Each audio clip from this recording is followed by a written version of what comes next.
Un oficial del ejército francés muere en un extraño accidente. En la oscura Francia del siglo XVII, el descubrimiento de un terrible secreto desencadena uno de los episodios más siniestros de su historia. Entre las pertenencias del oficial, halladas en una caja de cuero, se encuentran cartas de su amante, la marquesa de Brinvilliers, y frascos que, al ser analizados, revelan haber contenido diversos tipos de veneno. Este hallazgo marca el inicio de una serie de eventos que sacudirán los cimientos de la nobleza francesa. Marie Madeleine, casada a los 21 años con el marqués de Brinvilliers, había tenido 7 hijos, de los cuales 4 no eran de su esposo, sino fruto de sus numerosos amantes. Entre estos amantes, uno sobresalía: Godin de Sainte-Croix, un oficial de caballería y presunto alquimista, cuyo destino se entrelazó fatalmente con el de la marquesa. Sainte-Croix, viviendo a expensas de Madeleine, observó con preocupación cómo el marido de ésta dilapidaba su fortuna en el juego y en sus propias amantes. Temiendo por su futuro, instó a la marquesa a divorciarse, pero las probabilidades de que ella conservara su patrimonio eran escasas debido a su notoria reputación de adúltera reincidente. Desesperados, la pareja contempló medidas más extremas. El padre de Madeleine, harto de las escandalosas actividades de su hija, consiguió una orden del rey para encarcelar a Sainte-Croix. En la sombría prisión de la Bastilla, Sainte-Croix compartió celda con Egidio Exili, un experto envenenador italiano, de quien aprendió las artes oscuras del veneno indetectable. Al ser liberado, transmitió su letal conocimiento a la marquesa. Madeleine se dedicó con fervor a perfeccionar sus habilidades, envenenando a una de sus doncellas y a los enfermos de un hospital, distribuyendo pasteles emponzoñados. Los médicos, incapaces de detectar el veneno, certificaban las muertes como naturales, permitiendo a la marquesa afinar su mortífera destreza. Con su conocimiento mortal, Madeleine se preparaba para eliminar a su padre y a sus hermanos, asegurando así su herencia. Su marido sería el próximo en caer. Durante 8 meses, envenenó lentamente a su padre, fingiendo cuidarlo de una enfermedad mientras secretamente contaminaba sus alimentos. Luego, para deshacerse de sus hermanos, la marquesa contrató a un mozo endeudado y sin escrúpulos. Bajo sus órdenes, uno tras otro, sus hermanos cayeron enfermos y murieron. Sin embargo, al intentar envenenar a su marido, algo falló. A pesar de las dosis de veneno que ella misma le administraba, causándole graves trastornos digestivos, el marqués de Brinvilliers resistía tenazmente a la muerte. Desconocido para Madeleine, Sainte-Croix había conocido a otra mujer y no tenía intención de casarse con ella. Proporcionó al marido de Madeleine un antídoto, manteniéndolo con vida. Así, el marqués de Brinvilliers sobrevivió, sospechando de las intenciones de su esposa, y retirándose a vivir a una propiedad fuera de París. Convertida en una asesina en serie, Madeleine intentó también matar a su hermana Teresa, una monja carmelita, y a su propia hija. Sainte-Croix, previendo posibles complicaciones, guardó 34 cartas de amor de la marquesa, otros documentos comprometedores y frascos de veneno en una caja de cuero con la instrucción de abrirla en caso de su muerte prematura.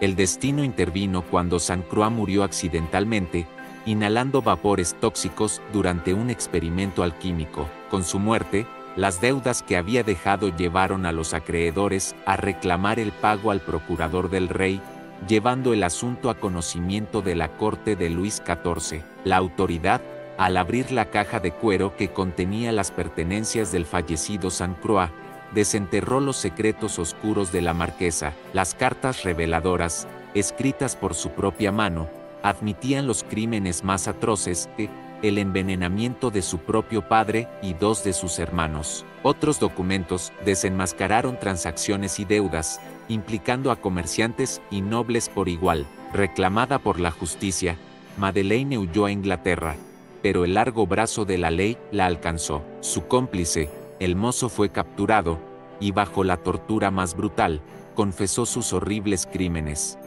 Condenada en ausencia a la pena capital, el gobierno francés solicitó a sus homólogos británicos la captura y extradición de la marquesa. Astuta y desesperada, Madeleine huyó nuevamente, encontrando refugio en un convento en Lieja, donde las autoridades civiles no podían tocarla. Sin embargo, la justicia es un cazador implacable. Un policía disfrazado de sacerdote engañó a la marquesa, sacándola del santuario de su convento y deteniéndola finalmente. Con las cartas de Sainte Croix y otras pruebas en mano, fue acusada no solo de asesinato, sino también de aborto y piromanía. Su defensa, basada en su noble cuna y riqueza, fue desestimada. La marquesa enfrentó su destino. Sometida a 4 horas de tortura en el potro, fue obligada a ingerir grandes cantidades de agua en un intento de obtener más nombres y detalles sobre sus crímenes. A pesar de sus esfuerzos por suicidarse,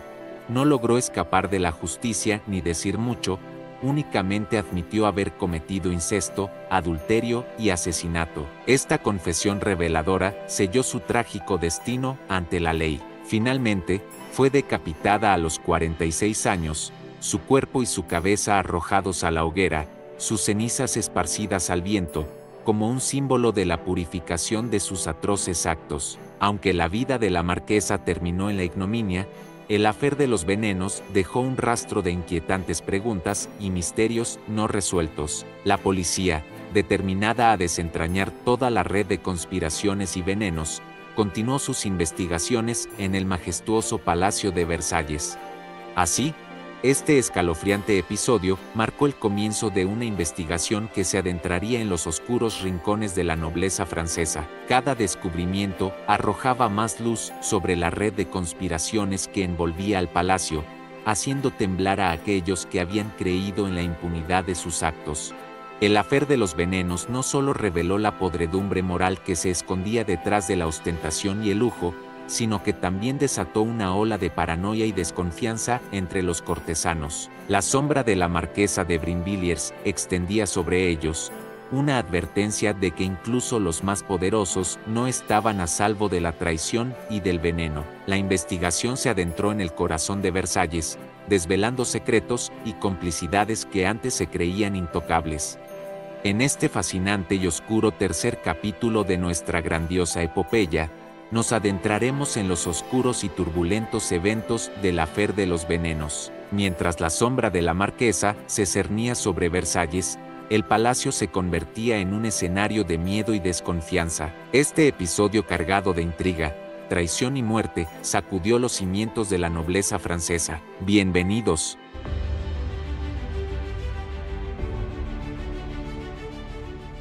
En el crepúsculo del siglo XVII, la majestuosa ciudad de París, corazón palpitante del Reino de Francia, se encontraba en un constante vaivén entre el esplendor y el caos. Las calles adoquinadas de la ciudad, testigos silenciosos de la grandeza y el tumulto, clamaban por un guardián que pudiera domar su inquieto espíritu. Luis XIV, el Rey Sol, forjado en los fuegos de la juventud y marcado por los recuerdos de la Fronda, entendió que el orden y la estabilidad eran los cimientos sobre los cuales debía erigir su imperio. El rey tenía una visión audaz para París. Quería que su ciudad brillara como un faro de civilización y modernidad.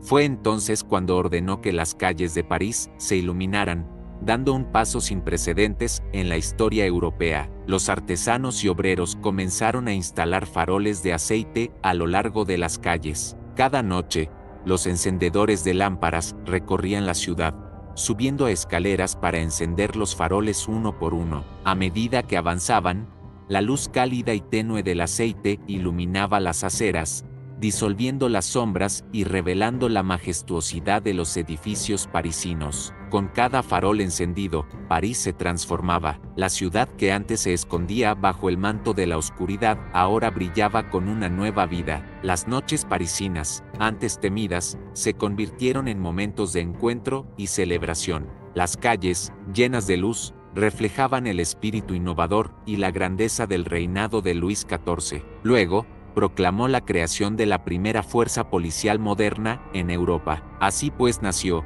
el cargo de teniente general de policía, y fue Nicolas de la Reynie, un hombre de visión y firmeza, quien recibió la misión de traer orden a la ciudad de la luz. Bajo la atenta mirada de la Reynie, la policía de París se convirtió en un instrumento de precisión y justicia. Los ojos y oídos de la policía se extendieron por cada rincón, asegurando que las leyes del rey se respetaran y que la sombra del crimen no oscureciera las luminosas calles parisinas. Se impusieron patrullas nocturnas, se reguló el comercio, y se estableció un sistema de información que permitía conocer hasta el más mínimo susurro de insurrección. Pero en medio de este orden emergente, una oscura amenaza comenzó a enraizarse en los salones dorados de la nobleza. París y Versalles se vieron sacudida por uno de los escándalos más siniestros de su historia, y era una nueva oportunidad para la reina de mostrar su valía. Con el peso del reino sobre sus hombros, tomó las riendas de esta investigación con la determinación de un guerrero. Bajo su dirección, la policía de París desentrañó una conspiración que implicaba a algunos de los personajes más poderosos de la corte. Arrestos, interrogatorios y juicios públicos revelaron la extensión de la corrupción y la desesperación que se cernían sobre la ciudad. La reina no solo expuso los peligros que acechaban en las sombras, sino que también consolidó la importancia de una fuerza policial firme y decidida. Gracias a su perseverancia y a la recién creada Policía de París, la justicia se impuso, y el reino pudo contemplar la luz de un nuevo amanecer, libre del miedo y la traición. El teniente destapó una red de envenenadores, hechiceros y charlatanes que se habían infiltrado en el corazón de la alta sociedad, traficando no solo sustancias mortales, sino también oscuros rituales de magia negra. Además abastecían a aristócratas y burgueses, con drogas y venenos destinados a eliminar a sus enemigos. Tras la ejecución de la marquesa de Brinvilliers, el oficial de la reina inició una investigación paralela. Recibió un mensaje secreto de un sacerdote que le alertaba sobre un alarmante aumento en el número de fieles que confesaban haber cometido asesinatos mediante envenenamiento. Las autoridades comenzaron a interrogar a varios adivinos y alquimistas sospechosos de vender veneno. Bajo tortura, algunos de ellos confesaron y proporcionaron listas de clientes, quienes supuestamente habían comprado veneno para eliminar a sus cónyuges y rivales en la corte real. Entre los primeros detenidos se encontraban el sacerdote Nile y la señorita de Lagrange. Fueron acusados de celebrar ritos satánicos y, aún más grave, de ser responsables de un intento de asesinato contra el rey mediante una carta envenenada. Gracias a los implacables interrogatorios llevados a cabo por de la Reine, se reveló una oscura red de adivinos, magos y brujas implicados en numerosos intentos de asesinato mediante la creación de letales pócimas y venenos. Madeleine de Lagrange no pudo salvar su propia vida y acabó siendo ahorcada. Su confesión provocó una ola de detenciones que sacudió París. En este lúgubre escenario, Madame Lavoisier y Madame Vigoureux se convirtieron en las primeras piezas de un dominó que, al caer, desenmascararía una conspiración que pondría en jaque a la mismísima corte de Francia. Un ejército de 4.000 videntes, ocultos tras la fachada de lavanderas, costureras e incluso guardabosques en la corte del rey, tejía una red de predicciones que influenciaba la vida de nobles y plebeyos por igual. Entre ellos, destacaba la figura de Catherine de Salles, la Voisin, susurrada con reverencia como la maestra del arte prohibido, la elaboración de venenos. La guarida de la Voisin, una madriguera parisina donde la brujería se cocía a fuego lento, fue profanada. En su interior, una lúgubre cabaña donde se materializaban las pesadillas más abyectas, un horno crematorio, altar de sacrificios para ofrendar fetos a Satán. Sus cenizas, mudos testigos de rituales impíos, se acumulaban como una montaña de pecados. Su especialidad eran las misas negras, donde la crueldad y el satanismo se elevaban a cotas jamás imaginadas. Rodeada de un séquito de depravados, con el abade Etienne a la cabeza, un anciano de mirada estrábica y rostro repulsivo, la Voisin oficiaba estas ceremonias que la catapultaron a la fama. Su reputación de pitonisa y fabricante de ungüentos, polvos y filtros mágicos trascendió las fronteras de lo común, atrayendo incluso a los cortesanos, quienes se postraban ante sus poderes oscuros, ávidos de sus profecías y hechizos. La Voisin se convirtió en una figura emblemática del ocultismo, tejiendo una red de perversión que manchó la corte francesa con su sombra diabólica. El detective La Reine, un titán de la ley cuya integridad era tan inquebrantable como su lealtad a la corona, se presentó en Versalles con su relato estremecedor ante el Rey Sol. Ante la magnitud del complot, el mismísimo Luis XIV, el Rey Sol, rugió su furia, exigió la aniquilación total de esta conspiración, sin importar rango, sexo o edad. Los nobles, otrora intocables, se habían convertido en piezas prescindibles en un juego de poder y oscuridad. Para mantener el escándalo en las sombras y evitar la intromisión del Parlamento francés, siempre presto a defender a sus pares, el rey creó la Cámara Ardiente, un tribunal despiadado, heredero de la Inquisición, donde la justicia se vestía de luto y las velas proyectaban sombras macabras sobre los rostros de los acusados. La red de la Voisin se desmoronaba bajo el peso de la ley. Arrestos masivos se llevaron a cabo, dando inicio al juicio penal más grande del siglo. En el aire se respiraba la tensión de una época que agonizaba y una nueva que pugnaba por nacer. La batalla entre la luz y la oscuridad, entre la justicia y la impunidad, se libraba en las frías salas de la Cámara Ardiente, donde el destino de Francia pendía de un hilo. La Voisin, quien había envenenado a su propio esposo, sumando su nombre a la lista de víctimas que incluía a los maridos de dos amigas, Madame Dreux y Madame Le Feron. El caso se expandía como una ola imparable, arrastrando a la infamia a personajes de la alta sociedad.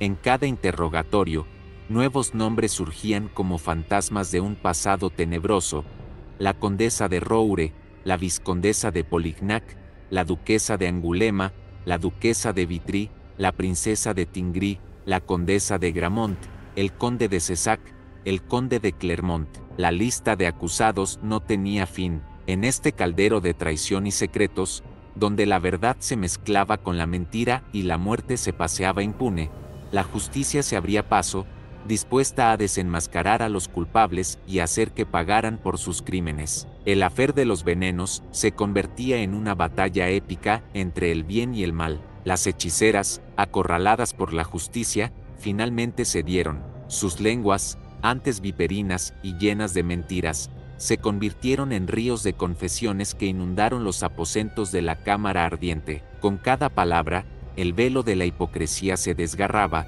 revelando un panorama aterrador.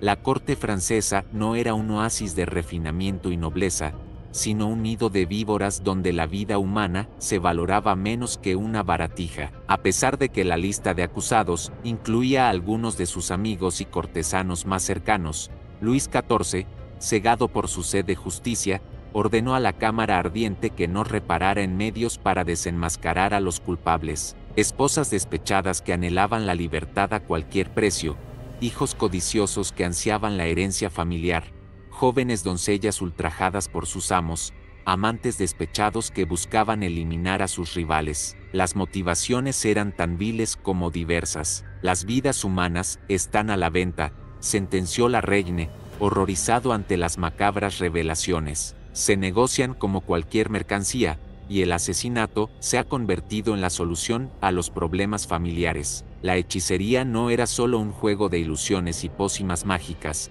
era un arma letal en manos de aquellos que ansiaban poder, riqueza o venganza. Y entre las atrocidades cometidas por la Voisin, destacaban dos que helaban la sangre: la realización de miles de abortos y el sacrificio de niños inocentes en rituales satánicos. La brujería había traspasado los límites de lo macabro para adentrarse en los terrenos de lo inhumano. La justicia finalmente alcanzó a las tres hechiceras, la Voisin, Bosse y Vigoureux. Condenadas a muerte, las dos primeras fueron torturadas y quemadas vivas en la hoguera, mientras que Vigoureux sucumbió a los tormentos antes de su ejecución. Las damas nobles, involucradas en el escándalo pero protegidas por sus influencias, fueron condenadas a un destino menos cruel, el exilio en conventos de Holanda, donde pasarían el resto de sus vidas recluidas. La muerte de la Voisin y sus cómplices no marcó el final de la red de hechicería y crimen.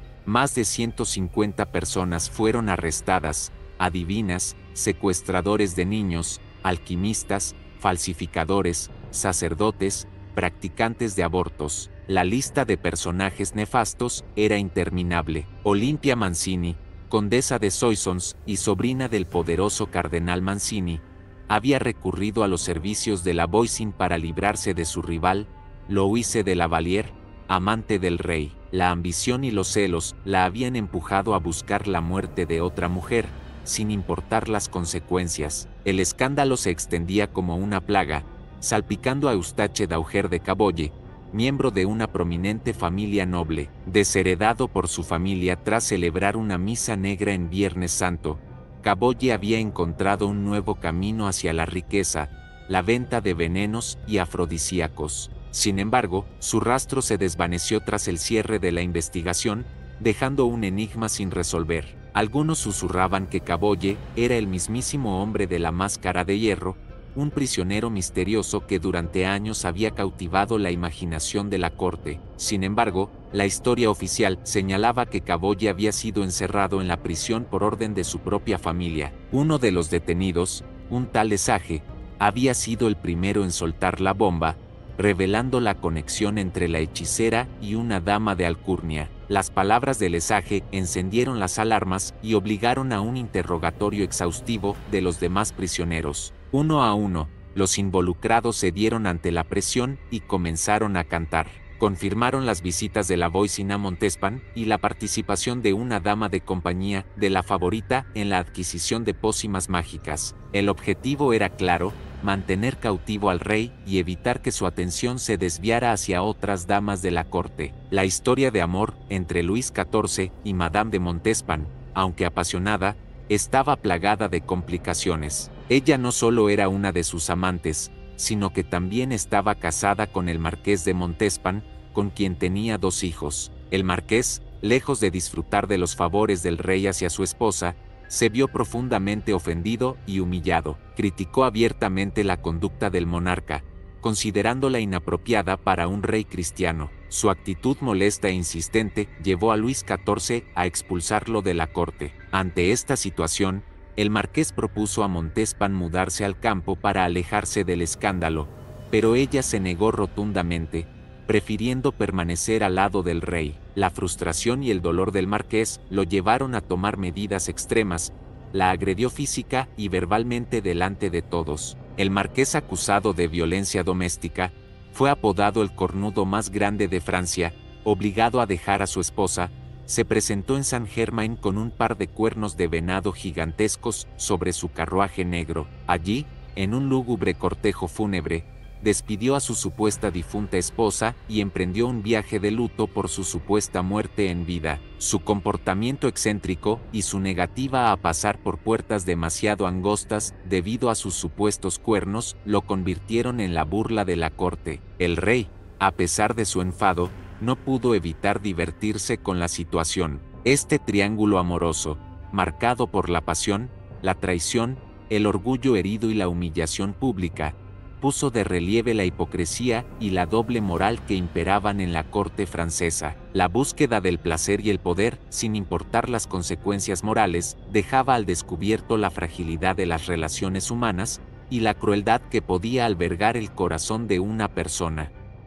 Montespan, conocida por su fertilidad, quedó embarazada una vez más. El rey, profundamente enamorado, anhelaba un hijo con ella, pero temía que el padre legal, el marqués de Montespan, lo reclamara como suyo, en un acto de venganza. Para evitar este escenario, Montespan decidió ocultar su embarazo e ideó un plan: entregar el bebé a una mujer de confianza que lo criara en secreto. La elegida fue su mejor amiga, una viuda pobre pero de buena familia, conocida por su piedad y en una situación difícil, Madame Scarron. Entre los años 19 y 38, Montespan dio a luz a 7 hijos. Cada uno de ellos fue enviado a Madame Scarron para que los criara en secreto. Scarron, amorosa, religiosa y bondadosa, se convirtió en la madre sustituta de los hijos ilegítimos del rey. A pesar de sus numerosos embarazos, Montespan conservó su belleza de forma impecable hasta los 40 años. Gracias a sus rigurosos cuidados diarios, que incluían sesiones de masajes de 2 horas, ungüentos, aceites, esencias florales y los cosméticos más sofisticados, mantenía una apariencia radiante. Sin embargo, su belleza no la libraba del odio que despertaba en Versalles. Ministros, Nobles y cortesanos la consideraban una influencia nefasta para el rey, una mujer ambiciosa y manipuladora que solo buscaba su propio beneficio. La historia de Madame de Montespan nos muestra el lado oscuro de la ambición y el poder. Su decisión de ocultar sus embarazos y entregar a sus hijos a otra mujer revela la crueldad y el egoísmo que pueden albergarse en el corazón de una persona. A pesar de su belleza y posición social, Montespan nunca logró ganarse el afecto de la corte, quedando marcada para siempre por su ambición desmedida y su falta de compasión. El destino de Madame de Montespan pendía de un hilo, mientras que la corte francesa observaba con una mezcla de morbo y terror cómo se derrumbaba uno de sus pilares fundamentales. La verdad, como una daga afilada, estaba a punto de abrirse paso, desatando consecuencias impredecibles. La Voisin aseguró que la marquesa había ofrecido su cuerpo al demonio a cambio de favores, mencionando incluso el nombre del sacerdote que oficiaba estos rituales oscuros, con el objetivo de asegurar su posición como amante privilegiada del monarca frente a sus rivales. Estas revelaciones no solo hundieron a Montespan en el escándalo, sino que también desataron una serie de investigaciones que pondrían al descubierto los oscuros secretos de la corte de Versalles. Las acusaciones contra Montespan se tornaban cada vez más grotescas y aterradoras. Se la involucraba en conspiraciones siniestras, misas negras donde se sacrificaban niños inocentes, e incluso en el uso de pócimas para mantener el favor del rey. Un capítulo particularmente escabroso fue el de Mademoiselle Angélique de Fontanges, una joven provinciana que había cautivado al rey Sol. Se decía que Montespan, celosa de la atención que el rey le prestaba a Fontanges, le había obsequiado un par de guantes envenenados. Fontanges, tras dar a luz a un hijo que no sobrevivió, enfermó gravemente. Su salud se deterioró rápidamente, con hemorragias que ningún médico pudo detener. Su muerte, coincidente con el escándalo de los venenos, avivó las sospechas de que había sido víctima de las maquinaciones de Montespan. El pueblo murmuraba sobre la crueldad y la ambición desmedida de la favorita del rey, acusándola incluso de desear la muerte de la esposa de Luis XIV para poder ocupar su lugar como reina. A pesar de la presión popular y los rumores que circulaban por la corte, Luis XIV, cegado por su amor hacia Montespan, se negó a permitir la autopsia de Fontanges. Temía que un diagnóstico de envenenamiento confirmase las sospechas y empeorara el ya de por sí tenso ambiente en la corte. El escándalo de los venenos había salpicado a Montespan de forma irreparable. Su reputación quedó manchada para siempre, y aunque nunca se pudo probar su culpabilidad, la sombra de la duda la acompañaría hasta el final de sus días. Montespan, que en su única ocupación era acompañar al rey en las noches, vio cómo la obesidad se adueñaba de su hermoso cuerpo. Cuando notó que el rey ya no la miraba con el mismo encanto y su rival ganaba terreno, recurrió a la bruja Voisin. En su sombría morada, la bruja convenció a Montespan de que solo a través de rituales satánicos podría retener el amor del rey y eliminar a su rival, incluso a costa de vidas humanas. Por lo tanto, solicitó a Voisin que invocara a Satanás, ofreciendo una generosa suma a cambio de asegurar el amor del rey y su matrimonio con el monarca. Aunque sus deseos podían parecer caprichosos, el éxito fue innegable. La siniestra misa se celebró en la morada de Voisin, marcando una escena espeluznante y decisiva en la corte de Versalles. La reine, implacable enemigo de Montespan, descubrió el complot y se apresuró a informar al rey. El nombre de la condesa resonaba en cada confesión, manchando su reputación para siempre como una practicante de magia negra y una potencial asesina. A pesar de la gravedad de las acusaciones, el rey no podía ignorar su amor por Montespan. Ordenó poner fin a la investigación y quemar todos los documentos relacionados con el asunto de los venenos. Sin embargo, la reine, astuto y precavido, había guardado copias en los archivos de la policía, donde yacen hasta el día de hoy como un testimonio escalofriante de la hechicería que casi derribó al reino. La historia de Montespan es un recordatorio de los peligros de la ambición desmedida y la búsqueda desesperada del poder. Es un relato de amor, traición y magia oscura que aún hoy nos cautiva con su macabra fascinación. La cámara ardiente, escenario de terribles tormentos, fue clausurada. 36 almas desafortunadas encontraron su final en la hoguera o bajo las torturas. 4 más fueron condenados a galeras, remando sin descanso en las embarcaciones del rey. La nobleza, en su mayoría cómplice, sufrió destierros y multas. 81 almas, las más afortunadas, escaparon de la muerte, pero no de la libertad. Las cartas del rey las convertían en prisioneras perpetuas, encadenadas en calabozos dispersos por Francia. Un silencio sepulcral debía envolverlas, bajo la amenaza de azotes, si mencionaban el nombre de la mujer que había orquestado su desgracia. El afer de los venenos marcó un capítulo oscuro en la historia de Francia, donde la verdad fue sacrificada en aras del poder y la ambición. Los ecos de este escándalo aún resuenan, recordándonos la fragilidad de la justicia y el precio que se paga por desafiar a los poderosos. A pesar de los esfuerzos de la reine y la Cámara ardiente por silenciar el escándalo,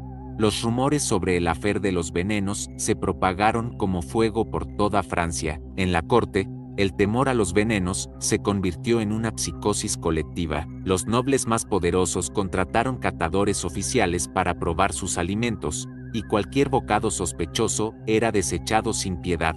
Cuando Montespan aún ostentaba el título de favorita oficial, Madame Scarron, la religiosa viuda que cuidaba de los hijos ilegítimos del rey, había comenzado a ganarse el afecto del sensual monarca. Sus encantos la llevaron a recibir el marquesado de Maintenon y a ocupar un lugar cada vez más prominente en la corte. La antigua amistad entre Montespan y Madame de Maintenon se convirtió en una enemistad acérrima. Los cortesanos, que solían aburrirse en Versalles, se deleitaban con el espectáculo diario que ofrecían las dos mujeres cada vez que se cruzaban en los pasillos del palacio. Se divertían observando cómo ocultaban su odio bajo una capa de cínica cortesía. Tras el afer de los venenos, Montespan fue despojada de sus privilegios y del amor del rey. Se retiró al convento de San Josep de París, lejos de la corte. Se dice que allí se comportó aún peor que durante sus 13 años como favorita de Versalles.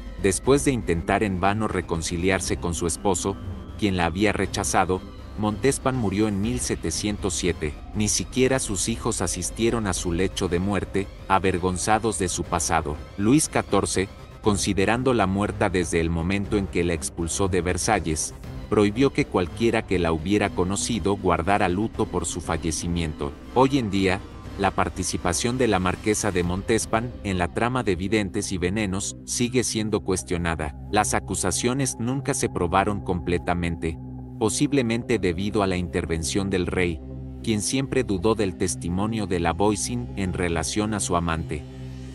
Así concluye la oscura epopeya del afer de los venenos, una historia teñida de traición y maldad que dejó una cicatriz en el corazón de la Francia del siglo XVII. Versalles, el brillante palacio del Rey Sol, se convirtió en un escenario donde el poder absoluto y la corrupción se entrelazaron en un macabro abrazo.